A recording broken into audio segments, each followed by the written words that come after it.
Jaqueline Santos é casada com Renê Santos e membro da Igreja Batista do Meier, no Rio de Janeiro. É missionária de missões nacionais desde 1998 e atualmente coordena o programa de evangelização da nova geração. É autora dos livros Encontros com Jesus, Evangelização Discipuladora de Crianças e Zequinha e o seu novo jeito de viver, o mais novo lançamento, todos publicados por Missões Nacionais. Participou de diversos cursos de capacitação na área de liderança, contação de histórias, recursos visuais, recreação e direito da criança.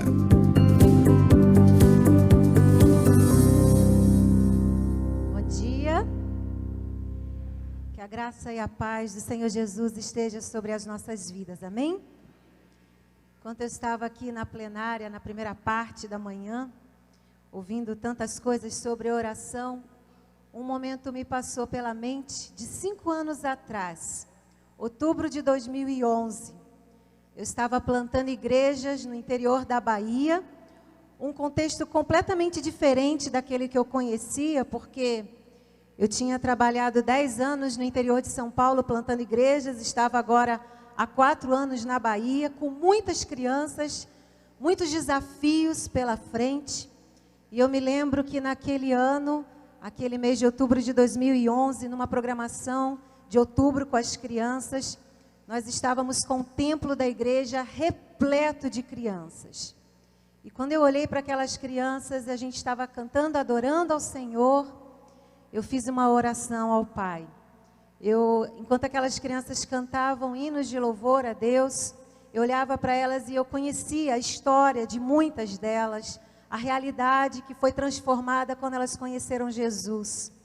E naquele momento, enquanto elas cantavam, eu parei de cantar e somente ouvi a voz das crianças adorando ao Senhor, e eu orei a Deus e pedi: Senhor, me permita fazer um pouco mais pelas crianças desse tempo do Brasil. Não imaginava que 5 anos depois eu estaria aqui diante de um plenário tão cheio, com a responsabilidade de influenciar líderes, porque Deus me deu a tarefa de liderar a visão dele para essa geração. E essa geração inclui as crianças do Brasil. E Deus me tirou então do interior do Nordeste, do interior da Bahia, e me trouxe para trabalhar na coordenação do programa de evangelização discipuladora de crianças. E a minha tarefa é desafiar você nessa manhã a levantar uma nova geração de líderes entre as crianças. Mas a minha história começou bem antes disso, quando minha avó, meus pais, influenciaram a minha vida para que eu conhecesse Jesus. E é sobre isso que eu quero falar com você nessa manhã. A importância de nós adultos influenciarmos as crianças e formarmos a nova geração. Espero que eu não me atrapalhe aqui com tanta tecnologia, né? Afinal, a gente até vai falar um pouquinho da tecnologia, que ela é a marca dessa geração. Mas aí você vai entender um pouquinho melhor quando a gente falar das gerações, de que tempo eu vim e de que tempo é hoje. E talvez você vai se localizar também aí. Nós vamos ler um texto que vai servir de base para a nossa reflexão nessa manhã. E dentre muitas crianças que a Bíblia traz, que a Bíblia mostra, que foram tocadas por Deus e foram usadas por Deus, eu quis trazer, né, Deus colocou no meu coração o livro de Samuel, a história de Samuel, porque ele era um menino especial. Primeiro porque ele foi fruto da oração da sua mãe. Ele nasceu como fruto de uma oração de alguém que queria muito ser mãe. Mas a história é dele, ele tem uma história pessoal. E eu então quero ler com você o chamado de Samuel no capítulo 3, primeiro livro de Samuel no capítulo 3, versículos de 1 a 21. E nós vamos ler então o que a palavra de Deus coloca para nós. O menino Samuel ministrava perante o Senhor sob a direção de Eli. Naqueles dias, raramente o Senhor falava e as visões não eram frequentes. Certa noite, Eli, cujos olhos estavam ficando tão fracos que já não conseguia mais enxergar, estava deitado em seu lugar de costume. A lâmpada de Deus ainda não havia se apagado e Samuel estava deitado no santuário do Senhor, onde se encontrava a arca de Deus. Então o Senhor chamou Samuel. Samuel respondeu: estou aqui. E correu até Eli e disse: estou aqui, o Senhor me chamou? Ele, porém, disse: não o chamei, volte e deite-se. Então ele foi e se deitou. De novo o Senhor chamou, Samuel. E Samuel se levantou e foi até Eli e disse, estou aqui, o Senhor me chamou? Disse Eli, meu filho, não o chamei, volte e deite-se. Ora, Samuel ainda não conhecia o Senhor, a palavra do Senhor ainda não lhe havia sido revelada. O Senhor chamou Samuel pela terceira vez. Ele se levantou, foi até Eli e disse, estou aqui, o Senhor me chamou? Eli percebeu que o Senhor estava chamando o menino e lhe disse, vai e deite-se, e se ele chamá-lo, digo, fala, Senhor, pois o teu servo está ouvindo. Então Samuel foi se deitar. O Senhor voltou a chamá-lo como nas outras vezes. Samuel, Samuel. Samuel disse, fala, pois o teu servo está ouvindo. E o Senhor disse a Samuel, vou realizar em Israel algo que fará tinir os ouvidos de todos os que ficarem sabendo. Nessa ocasião executarei contra Eli tudo o que falei contra a sua família do começo ao fim. Pois eu lhe disse que julgaria sua família para sempre, por causa do pecado dos seus filhos, do qual ele tinha consciência. Seus filhos se fizeram desprezíveis, e ele não os puniu. Por isso jurei à família de Eli, jamais se fará propiciação pela culpa da família de Eli perante o sacrifício ou oferta. Samuel ficou deitado até de manhã, então abriu as portas da casa do Senhor. Ele teve medo de contar a visão a Eli. Mas este o chamou e disse, Samuel, meu filho. Estou aqui, respondeu Samuel. Ele perguntou, o que o Senhor lhe disse? Não esconda de mim. Deus o castigue e o faça com muita severidade se você esconder de mim qualquer coisa que ele lhe falou. Então Samuel lhe contou tudo e nada escondeu. Então ele disse, ele é o Senhor, que faça o que lhe parecer melhor. Enquanto Samuel crescia, o Senhor estava com ele, fazia com que todas as suas palavras se cumprissem.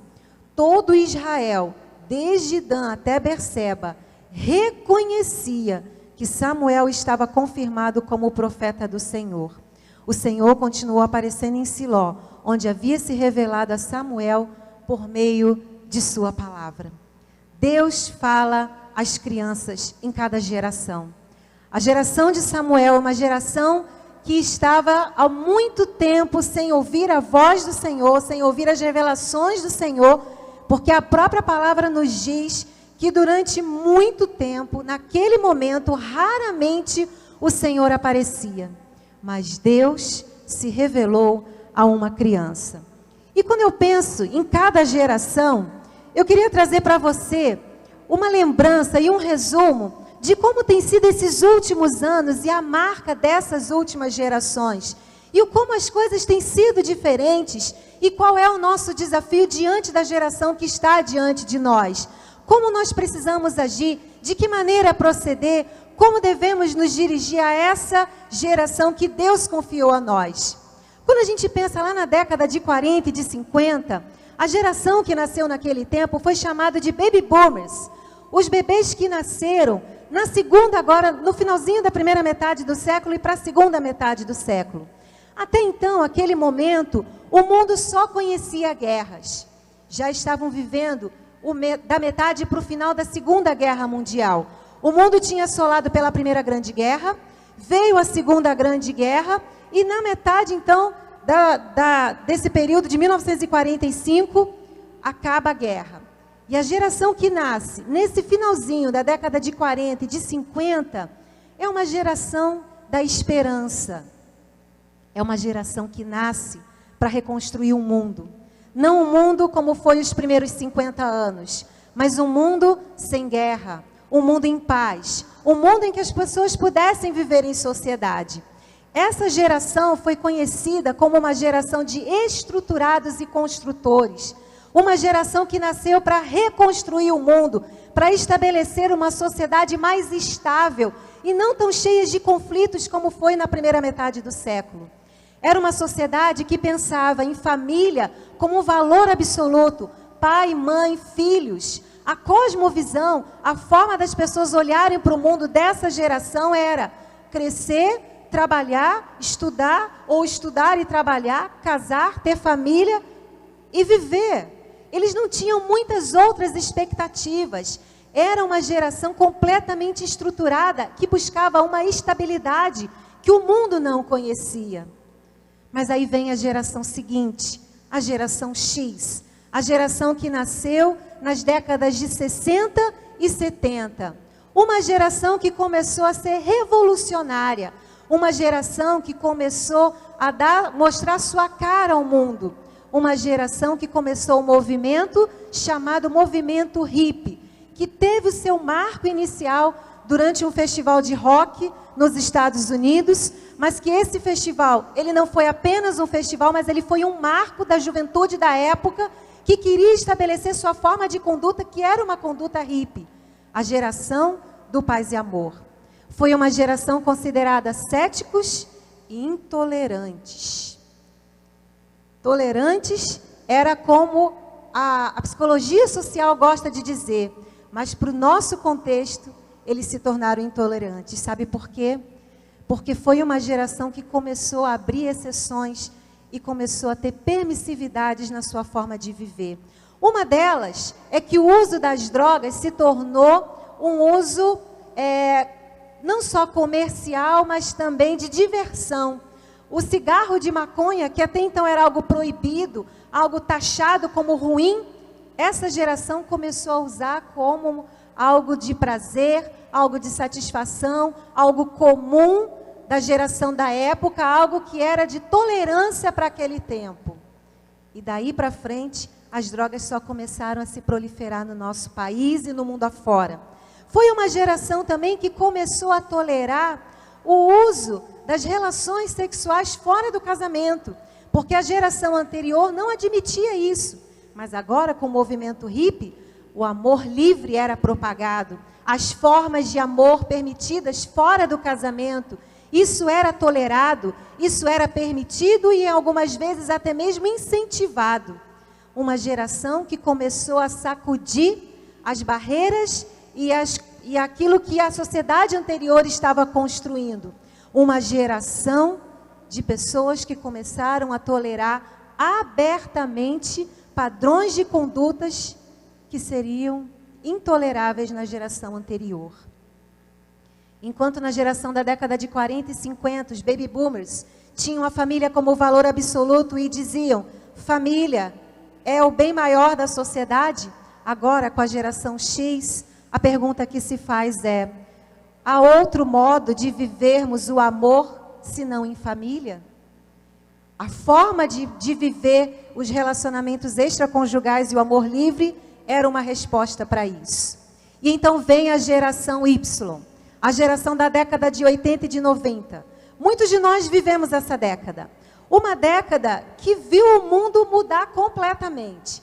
Talvez na história da humanidade a gente não tenha tido tantas mudanças desde a Revolução Industrial como foi na década de 80 e 90 com a Revolução Tecnológica.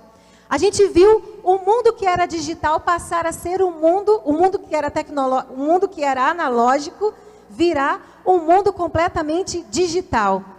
Você lembra, lá na década de 80, quando você andava dentro da bolsa ou da sua pochete, que era a última moda, aquelas carteirinhas cheias de ficha de telefone? Você lembra do tempo que você tinha que entrar na fila do orelhão para poder ligar para alguém? E as fichinhas levavam 3 minutos, a cada 3 minutos você tinha que colocar uma ficha? Você lembra do tempo em que a televisão era daquele canalzinho assim que a gente tinha que virar o seletor? E que às vezes a antena, assim, o sinal saía do ar, aí o pai subia no telhado da casa e ficava mexendo a antena, assim, de lado para o outro, e a gente ficava gritando assim, para a esquerda, para a direita, agora parou, aí.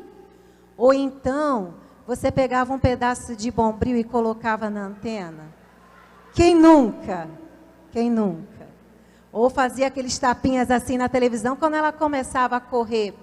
Nós vivemos um mundo analógico, mas de repente, o 386, o primeiro computador portátil, entrou na nossa casa. A tecnologia começou a entrar na nossa vida. Os bancos começaram a ficar todos digitalizados. Você já não podia mais ir no banco e para ver se você tinha saldo, pegar lá uma fichinha que alguém ia procurar numa gaveta a sua ficha para saber se você tinha saldo.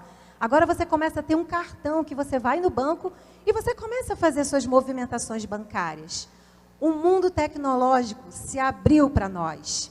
Nós começamos a descobrir o telefone celular, que naquela época era desse tamanho assim, era o Ericsson, que a gente carregava e pegava aquele negócio, abria e falava, pagava para receber ligação, pagava para fazer ligação. O mundo começou a mudar.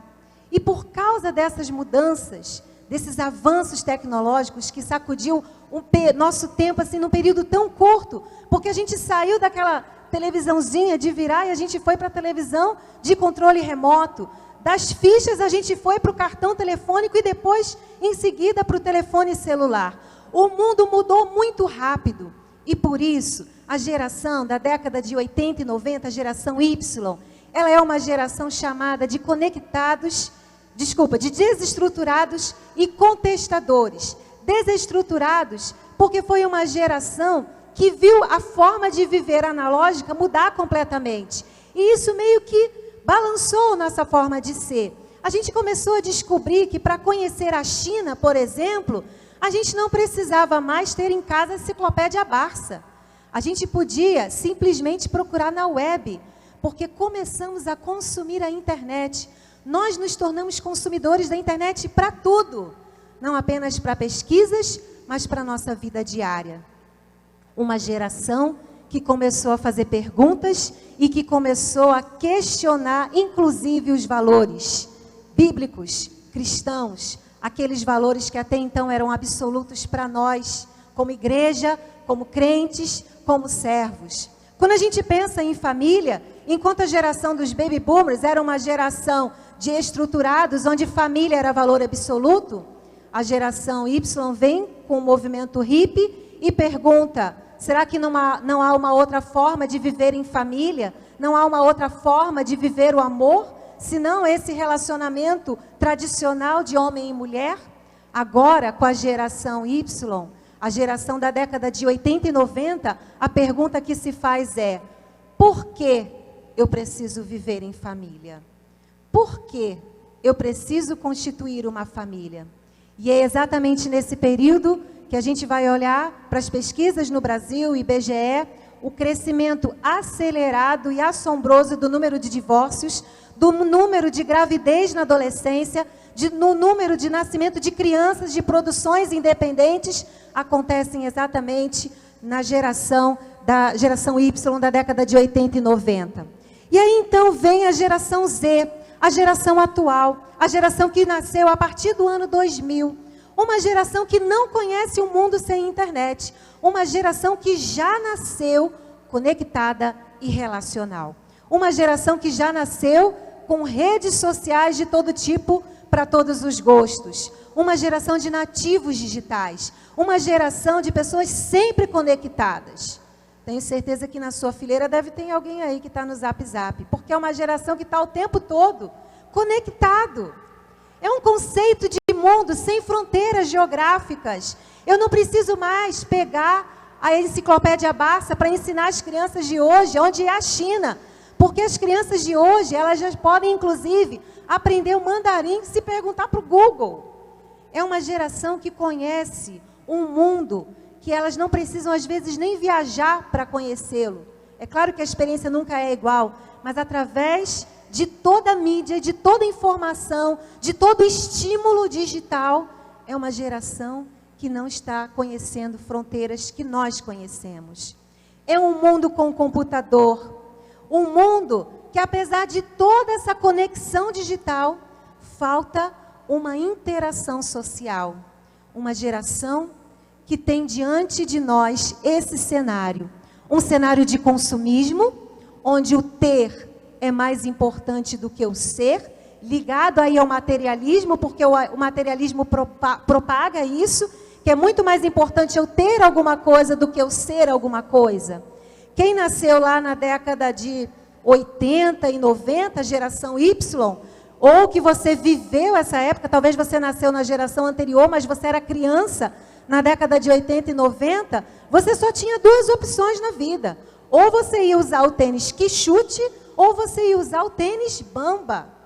Mas hoje, Tinha o conga também, né? Mas o conga era muito ralé. A gente gostava era do bamba, que era melhorzinho. Mas hoje, há uma proliferação de marcas, de possibilidades, de tênis, o estímulo de consumo de tudo, de tecnologia, de produtos. Então o materialismo e o consumismo, eles estão andando de mãos dadas, porque é mais importante eu ter do que eu ser. O hedonismo é marca desse século, é marca dessa geração. A busca do prazer, a busca da satisfação pessoal, a cultura do eu, a minha felicidade, o meu prazer, a minha satisfação, as minhas necessidades. O eu está em primeiro lugar. Esse é o cenário atual e a gente vê isso todos os dias. Ateísmo, disfarçado em várias ideologias que têm sido pregadas e ensinadas, muitas vezes nas escolas. Só que esse ateísmo, ele vem disfarçado em filosofias modernas. Mas nada mais é do que a propagação de que Deus não existe, que Deus não é real. As crianças estão crescendo, sendo ensinadas que Deus não é verdadeiro. Isso está acontecendo no nosso tempo, na nossa geração. É uma geração com relativismo e novas ideologias e formas de amor. O que é o relativismo? Falta de valores absolutos. E aí a gente volta para a mudança entre as gerações, porque lá os baby boomers, da década de 40 e 50, valor era família, era valor absoluto. Na década de 60 e 70, se perguntava, não há outras possibilidades, não há outras formas de viver o amor senão em família? Na década de 80 e 90, geração Y, a pergunta é, por que eu preciso viver em família? Agora, na geração Z, não é uma pergunta que se faz, mas uma afirmativa. Nós não precisamos de um modelo para ser família. E por causa dessa forma de se expressar e de viver, a cultura do nosso tempo, o cenário do nosso tempo, está trabalhando para introduzir no coração e na mente das nossas crianças pessoas completamente distantes do Senhor, completamente fora do contexto da palavra de Deus. A cultura e o cenário do nosso tempo, o cenário atual, está trabalhando para formar uma cosmovisão, a forma que as crianças vão olhar para o mundo muito diferente daquela que nós olhamos. E como fica o nosso trabalho diante disso? Como nós podemos identificar uma geração que verdadeiramente conhece a Deus? Qual é o nosso papel diante disso tudo?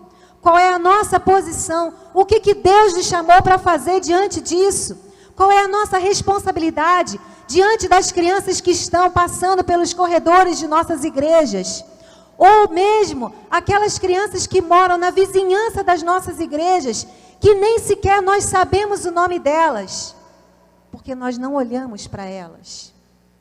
Nós estamos tão ocupados e tão preocupados com as coisas desse momento, dessa época, dessa era, que nós não estamos nos preocupando e percebendo a necessidade de formarmos a nova geração com uma cosmovisão bíblica, com uma cosmovisão cristocêntrica, com uma cosmovisão que conhece Deus, ama Deus, vive com Deus, se relaciona com Deus e faz diferença na sua geração.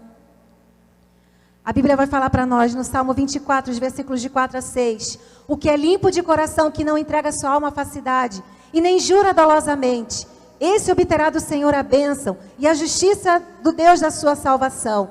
Tal é a geração dos que buscam a face do Deus de Jacó. Nós precisamos trabalhar nesse tempo para que as crianças dessa geração conheçam ao Senhor e tenham seu coração purificado pela única coisa que pode transformar a vida delas, o sangue de Jesus.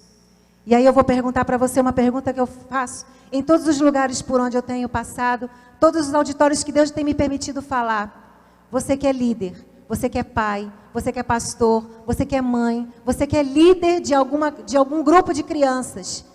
Será que as crianças que estão perto de você, as crianças que fazem parte do seu círculo de relacionamento, já foram lavadas no sangue de Jesus? Essas crianças já tiveram a sua experiência pessoal com Jesus? Ou elas estão ali porque você está levando? O outro texto nos diz, como é feliz o homem que teme ao Senhor e tem grande prazer em seus mandamentos. Seus descendentes serão poderosos na terra, serão uma geração abençoada de homens íntegros. A Bíblia nos diz que quando somos íntegros diante do Senhor, a Bíblia nos diz que quando somos puros diante do Senhor, e essa pureza só é possível pelo sangue de Jesus na nossa vida, nos purificando e nos transformando, quando passamos pela transformação em Jesus, nós somos uma geração abençoada.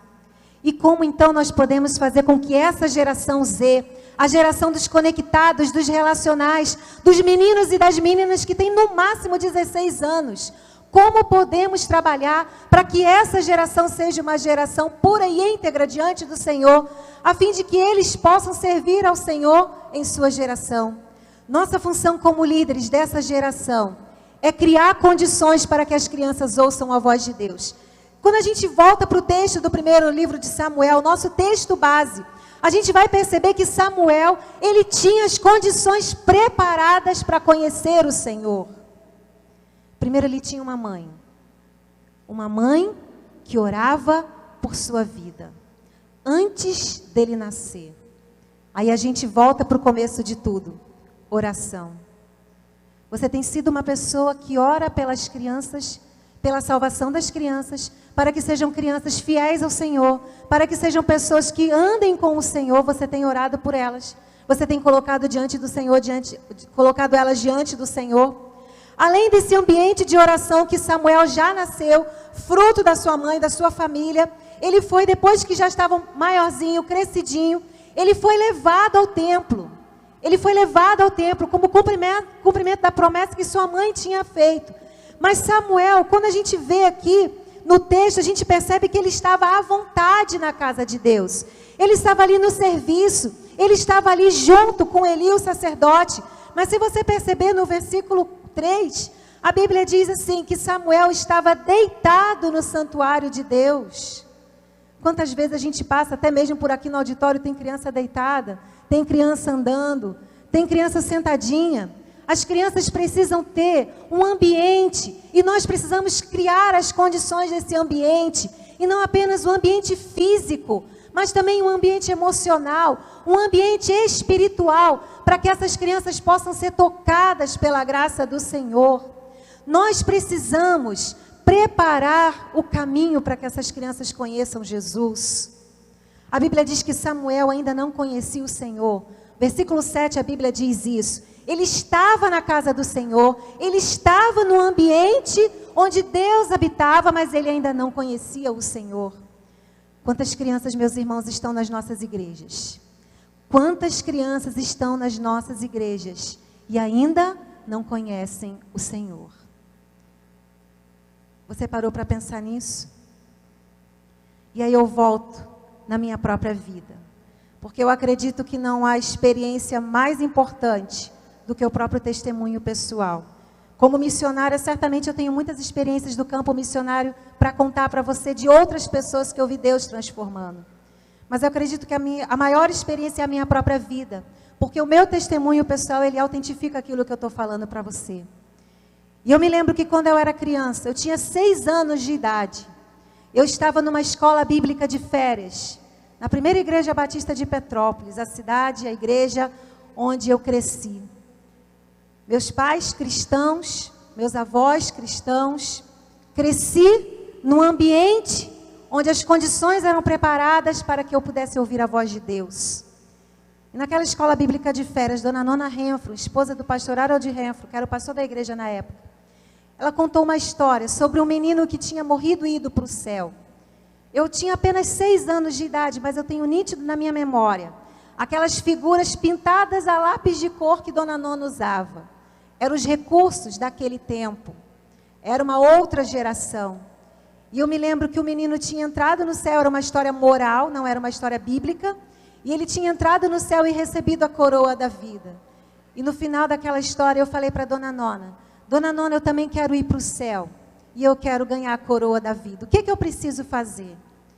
E ela contou para mim o plano da salvação. Ela contou para mim como conhecer Jesus, como entregar a vida a Jesus. E com 6 anos de idade, eu entreguei a minha vida a Jesus. Com 7 anos, eu fui batizada. Eu já contei essa história em alguns lugares aí. E eu fui batizada aos 7, porque eu queria ter sido batizada logo aos 6. Mas meu pastor achou que eu era muito pequena para ser batizada. E ele disse: Jaqueline, você vai esperar pelo menos completar 7 anos. Era uma escola bíblica de férias, começo do ano, que eu não vou contar qual para você não fazer as contas da idade que eu tenho. Mas eu esperei o ano inteiro, até que em novembro daquele ano eu fiz 7 anos. E num domingo de manhã, eu ainda me lembro do pastor Aura de com um terno cinza, uma gravata meio vermelho para vinho, e ele estava no final do culto despedindo a congregação, e eu corri pela igreja, porque criança eu acho que já vem com umas rodinhas de nascença, a gente corre, a gente não anda. Naquele tempo eu corria muito, hoje eu já estou andando mais devagar, né? Daqui a pouco eu vou estar com uma muletinha, porque o cabelinho vai ficando branco, mas naquele tempo eu corri para o pastor e eu falei para ele: pastor, eu fiz 7 anos. E ele me pegou no colo, me deu um abraço, me deu um beijo e falou: parabéns. Mas não era isso que eu queria dizer para ele. Eu disse: pastor, eu já posso ser batizada porque eu tenho 7 anos. E ele então chamou meus pais, conversou com os meus pais, conversou com minha família, e diante da minha convicção, ele então, no dia 31 de dezembro daquele mesmo ano, num culto de vigília, com 7 anos de idade, eu fui batizada, confessando publicamente a Jesus como Senhor e Salvador da minha vida. 2 anos depois, eu estava num acampamento de mensageiras do rei. Era meu primeiro acampamento, eu nunca tinha saído de casa. Meu pai era um homem simples, né? Porque ele ainda é vivo. Naquele tempo a gente viajar era difícil, a gente não tinha dinheiro não. Eu tinha que vender caramelo Nestlé. Lembra daquele caramelinho Nestlé? Ficava na porta da igreja vendendo caramelo Nestlé, pedindo os irmãos para ajudar, para juntar dinheiro para ir para o acampamento das mensageiras. Ajudei na cantina da igreja, vendendo pastel. E juntei, porque era meu primeiro acampamento de mensageiras do rei. E naquele acampamento, pastor Judson Garcia, missionário no Paraguai, pregando a mensagem missionária. No final daquela mensagem, a pergunta de Deus na boca daquele pastor era: a quem enviarei e quem há de ir por nós? E eu disse: eis-me aqui, envia-me a mim. 9 anos de idade, Deus me chamou para o trabalho missionário. E aqui estou eu hoje, depois de tantos anos, falando para você sobre a importância da gente criar as condições para que as crianças ouçam a voz de Deus. Nós precisamos criar as condições, meus irmãos. Precisamos acreditar que Deus usa as crianças na fase de desenvolvimento em que elas se encontram. Quando Deus fala para Samuel, Ele fala para Samuel a respeito de algo que aconteceria na família de Eli. Deus não se dirigiu para falar para o próprio Eli naquele momento. Deus usou Samuel e falou: olha, Samuel, você vai ser o porta-voz da minha mensagem. É isso que vai acontecer na casa de Eli. Eles desobedeceram, eles foram rebeldes, e você está sendo levantado. É você que vai ser o porta-voz dessa mensagem. Meus irmãos, nós precisamos acreditar que Deus usa as crianças na fase de vida que elas estão. Deus vai usar as crianças por aquilo que elas são. Às vezes a gente tem a tendência de achar que as crianças elas só vão poder ser úteis ao trabalho do Senhor, ao reino do Senhor, depois que elas se tornarem adultas. E isso não é verdade. As crianças, elas já são líderes na idade que elas têm, nas possibilidades e nos limites emocionais do desenvolvimento que elas têm hoje. Mas precisamos acreditar nisso. Precisamos investir nisso. Em 2014, quando eu fiquei doente, alguns irmãos acompanharam isso pela internet, pelos materiais de missões nacionais. Muita gente orou por mim. Mas algo que tocou profundamente o meu coração foi de uma criança pequena. Uma criança que me mandou uma cartinha dizendo: tia, eu estou orando por você. O que tocava o meu coração é quando eu chegava na casa dos meus pais e minha sobrinha, de 7 anos de idade, falou: tia, vem aqui que eu vou orar por você, porque Deus vai curar você.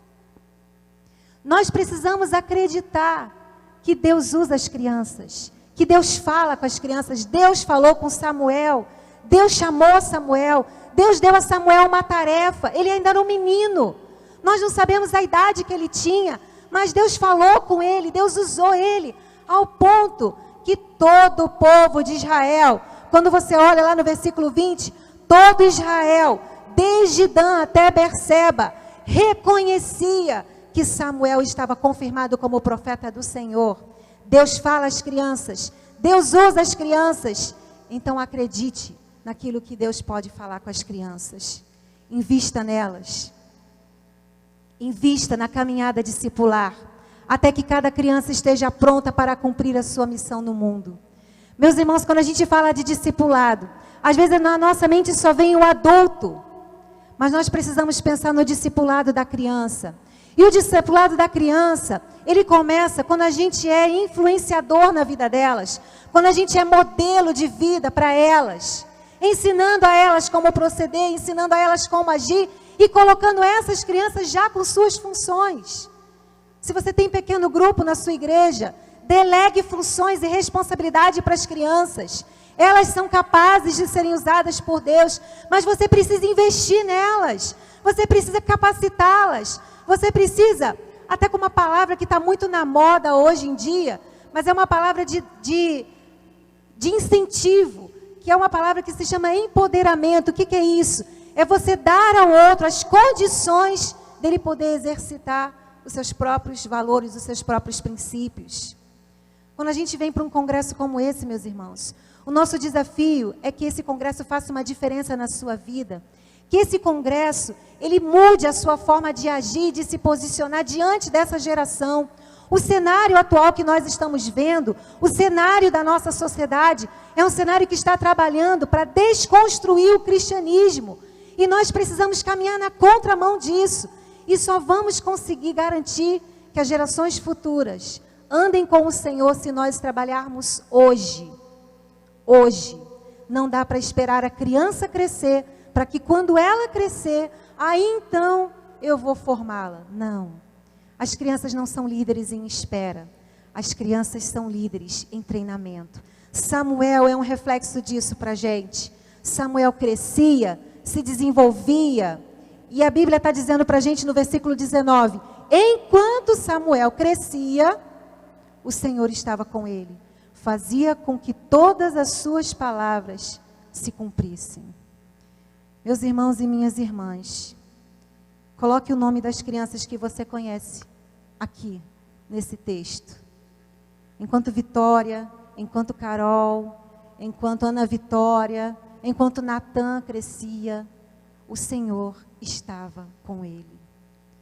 Nós precisamos acreditar, crer verdadeiramente que o Senhor quer transformar essa geração numa geração de homens íntegros e fiéis ao Senhor.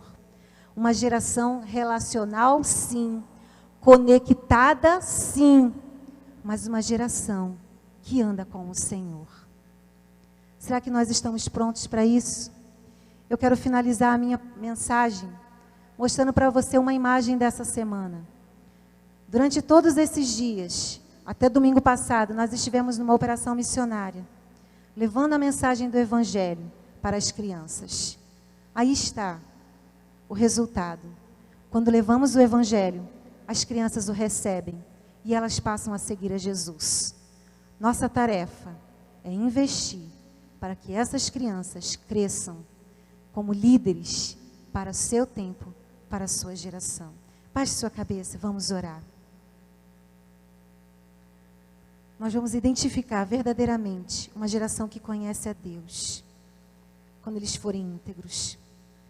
Então, em nome de Jesus, eu quero pedir que você agora se coloque diante de Deus e peça ao Senhor: Senhor, abra os meus olhos e me mostre como eu posso criar melhores condições para que as crianças ouçam a Tua voz. Melhores condições físicas, melhores condições de liderança, melhores condições emocionais. Senhor, me perdoe se eu tenho colocado as crianças em segundo plano. Me ajude a crer, a acreditar que o Senhor as usa, mesmo na fase de desenvolvimento que elas estão. Senhor, me ajude a investir na caminhada discipular das crianças, a dar a mão a uma criança e caminhar com ela, para que enquanto ela cresça, se confirme na vida dela a palavra do Senhor. Assim como foi com Samuel, que seja com as crianças do meu círculo de relacionamentos. Vamos orar ao Senhor e vamos pedir: Deus, me ajude a olhar para as crianças dessa geração. Os adultos são importantes, mas são as crianças que tem a vida toda para servi-lo agora. Não podemos perder tempo. Pai, em nome de Jesus, eu quero te pedir que o Senhor nos ajude a termos uma nova geração de Samuel. Crianças que são hoje e que estão com o coração e os ouvidos abertos para ouvir o teu chamado. Senhor, nos ajude a criarmos as condições adequadas, favoráveis, para que elas ouçam a tua voz e identifiquem a tua voz, Senhor, assim como Samuel. Nos permita crer naquilo que o Senhor pode fazer por meio delas, os talentos que elas já têm, as experiências, ainda que poucas que elas têm, que podem ser usadas para abençoar a vida de outras crianças que ainda não conhecem o Senhor. Ajude-nos a acreditar, Deus. Ajude-nos também a investir nosso tempo, nossos recursos, nossos talentos, para que as crianças cresçam e na sua caminhada discipular descubram qual é a sua missão e elas possam conduzir muitos a conhecer o Senhor. Em nome de Jesus nós oramos. Amém. Que Deus te abençoe.